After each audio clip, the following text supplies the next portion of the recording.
Bonjour Carl, Bonjour Yannick, comment vas-tu? ça va très bien.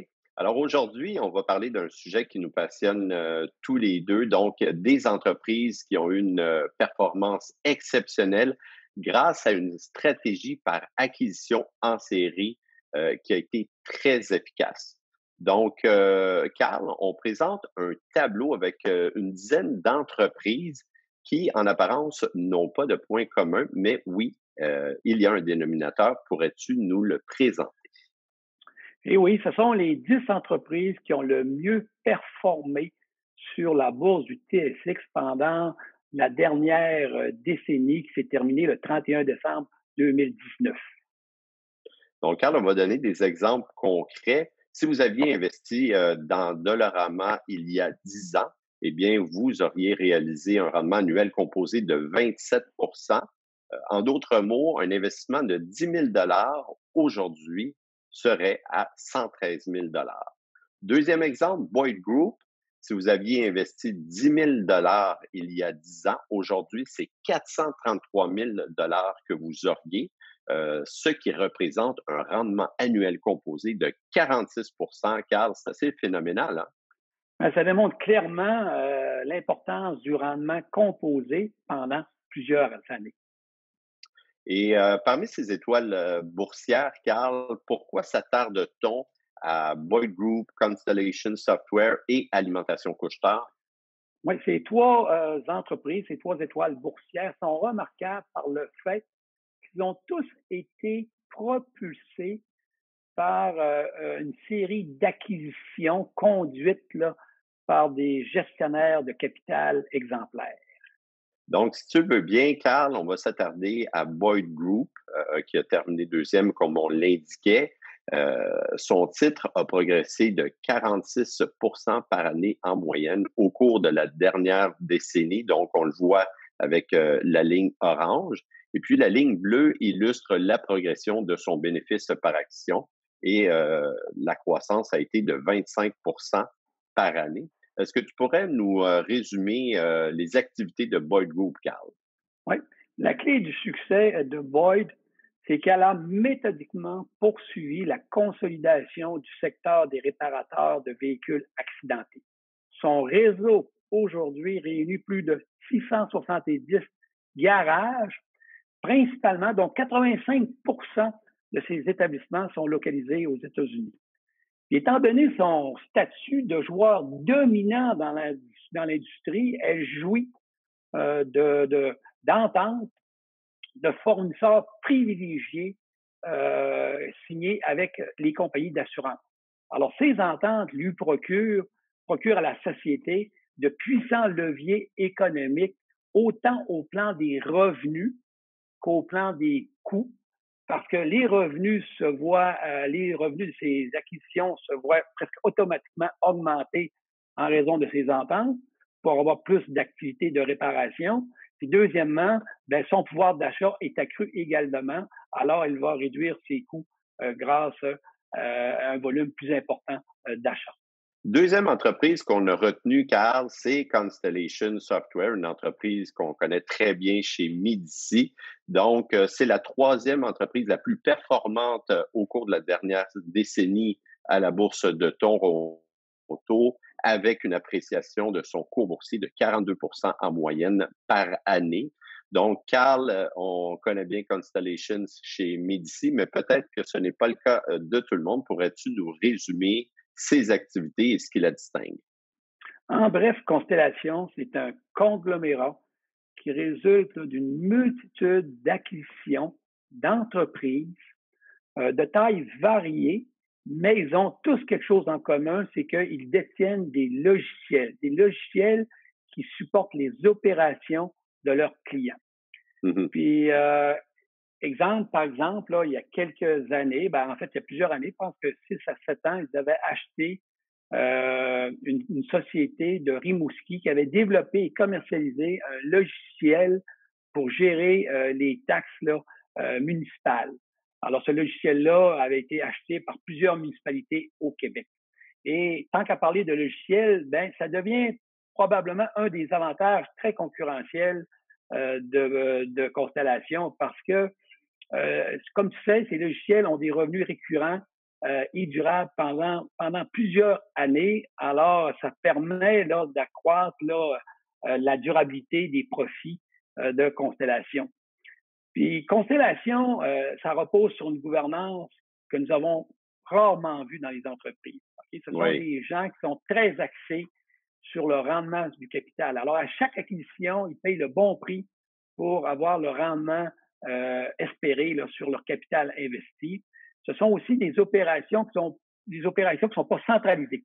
La gestion du capital, okay, elle est centralisée ou déployée à travers les différentes directions des groupes, oui. mais les opérations demeurent très décentralisées, puis elles partagent aussi toutes les acquisitions, ces nouvelles entreprises qui joignent le groupe, partagent les meilleures pratiques qui ont été bâties à travers les années là, depuis très longtemps, depuis que Constellation existe. Puis aussi, elle a une culture que nous apprécions beaucoup parce que les rémunérations des dirigeants sont vraiment arrimées avec les intérêts des actionnaires, avec la création de richesses à long terme pour les actionnaires. Puis année après année, tout ce capital qui est généré par les acquisitions précédentes est réinvesti dans de nouvelles acquisitions, toujours dans le même domaine, des logiciels qui sont spécialisés, des logiciels qu'on dit verticaux. Puis aujourd'hui, là, le chiffre qu'ils ont à réinvestir, c'est quand même 650 millions. Puis ils ont toujours réussi à réinvestir cet argent-là dans des sociétés de logiciels. Et Carl, la troisième entreprise qui a également une formule qui fonctionne, elle a démontré à très long terme, c'est Couche-Tard. Donc, l'entreprise s'est classée au huitième rang là, des sociétés qui ont le plus rapporté à la Bourse de Toronto depuis 10 ans, avec un rendement annuel moyen de 28 tandis que son bénéfice par action a progressé de 22. Donc, Carl, oui, Couche-Tard, elle est bien connue, mais c'est bon de rappeler les éléments qui la distinguent. Ben, c'est depuis presque 50 ans, Alain Bouchard et ses associés ont bâti Alimentation Couche-Tard, qui totalise aujourd'hui un réseau efficace de près de 15 000 dépanneurs.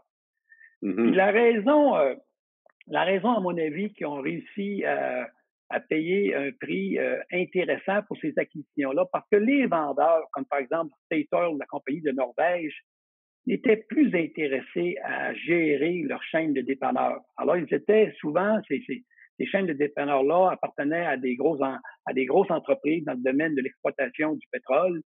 Puis ils sont plus intéressés par ces entreprises-là. Alors, lorsque tu as un acheteur qui a les reins assez solides, Mhm. souvent, là, ça devient un acheteur privilégié de ces grands groupes-là qui leur vendent, là, évidemment, leur chaîne de dépanneurs. Mais, qu'est-ce qui est intéressant par la suite, après avoir payé un prix intéressant, un prix discipliné pour ces acquisitions-là, Couche-Tard, par la suite, regroupe tous ces achats.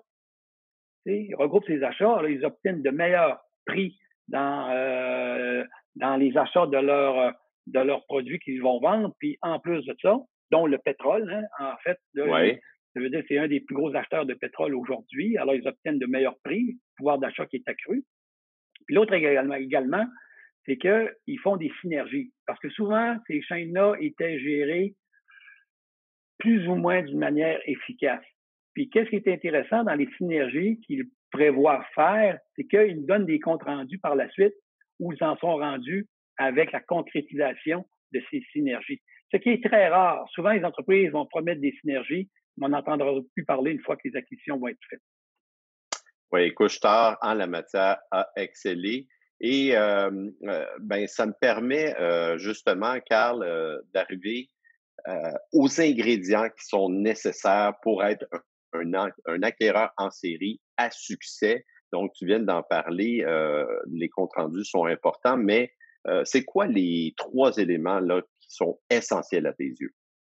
Absolument, Yannick. Pour y parvenir, une stratégie de croissance fondée sur des acquisitions doit s'assurer que chaque transaction okay, rehausse les avantages concurrentiels de la société. Parce qu'il faut que ça soit en ligne avec la stratégie que l'entreprise s'est donnée et pas d'une manière éparpillée comme on voit souvent dans des entreprises comme par exemple là, GE, pour pas nous la nommer. Ouais. Puis il faut que chaque acquisition marginalement rehausse le rendement sur le capital. Parce que si tu commences à diluer ton rendement sur le capital à long terme, ben ça ne crée pas de la richesse pour les actionnaires. Puis, elle doit avoir recours à l'endettement d'une manière prudente. Parce que comme on l'a vu avec le cycle du soleil, si tu empruntes trop d'argent, à un moment donné, dans une crise, ça peut effectivement te mettre en péril. Alors, quand tu empruntes pour faire des acquisitions, il faut que ça soit prudemment, toujours en considérant que tu es capable de surmonter une crise, même avec cet endettement.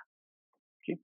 Puis, qu'est-ce qui était intéressant pour ces 3 entreprises, comparé à beaucoup d'autres entreprises, c'est que la beauté de l'histoire, nous croyons que ce n'est pas terminé parce que leur potentiel dans chacun de leurs marchés est encore présent. Tu sais, ils ont encore un potentiel de faire des acquisitions dans chacun de leurs marchés respectifs, ce qui est quand même exceptionnel pour les prochaines années.